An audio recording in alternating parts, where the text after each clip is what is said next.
It is late, the kind of hour where the world usually sleeps, yet the room is bathed in a flickering, ghostly blue. Kaya lies in bed, her thumb moving in a rhythmic, endless sweep across the glass. With every scroll, a new image, a new voice, a new life flashes by. But beneath the surface of this connection, a quiet, cold knot begins to tighten in her chest. She wonders, why does something meant to bring us together make me feel so alone?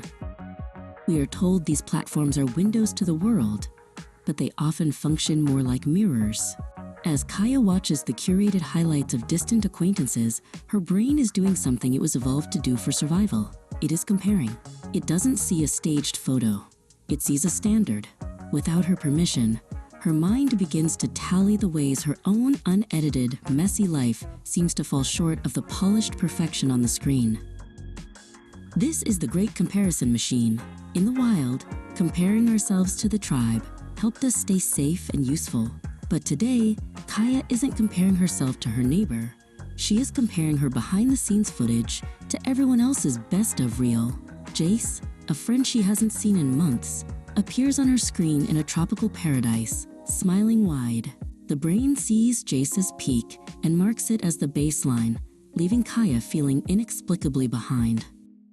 Beneath the comparison lies a rhythm, a pulse designed to keep us reaching. Every like, every heart, and every red notification dot acts like a tiny alarm in the nervous system. For Kaya, these are not just symbols, they are rewards.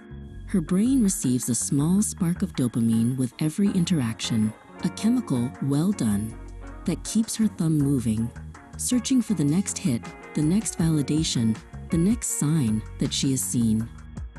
It functions like a slot machine in the palm of her hand. Sometimes the scroll brings a laugh, sometimes a sting, and sometimes nothing at all. It is the uncertainty that makes it addictive. Kaya finds herself checking her phone not because she has something to do, but because she is restless.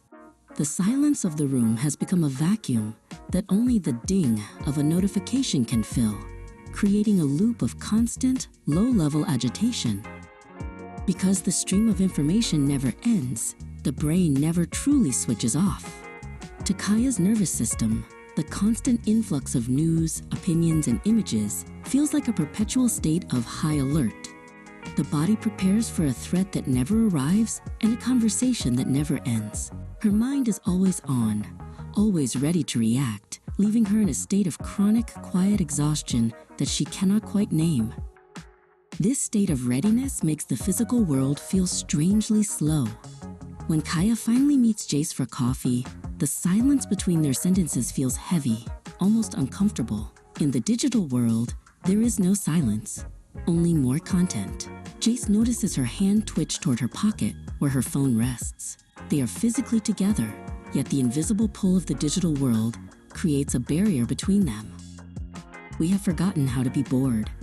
Boredom used to be the space where the mind processed the day, where creativity took root, and where the heart found its steady beat. For Kaya, that space has been colonized by the glow.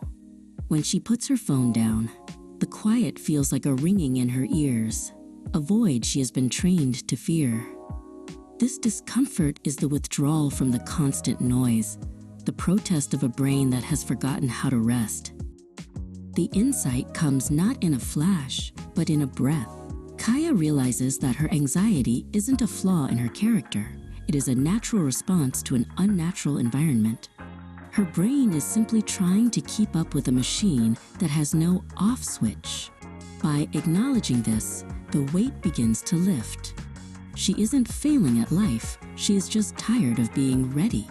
She takes a long, slow breath, intentionally leaving the phone where it lies.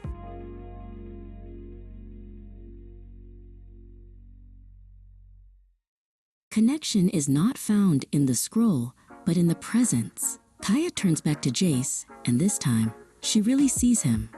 The world is quiet, the glow is dim, and for the first time in hours, her pulse is slow. We do not need to disappear from the digital world, but we must remember how to return to the physical one. In the warmth of the natural light, the brain finally finds its permission to just be.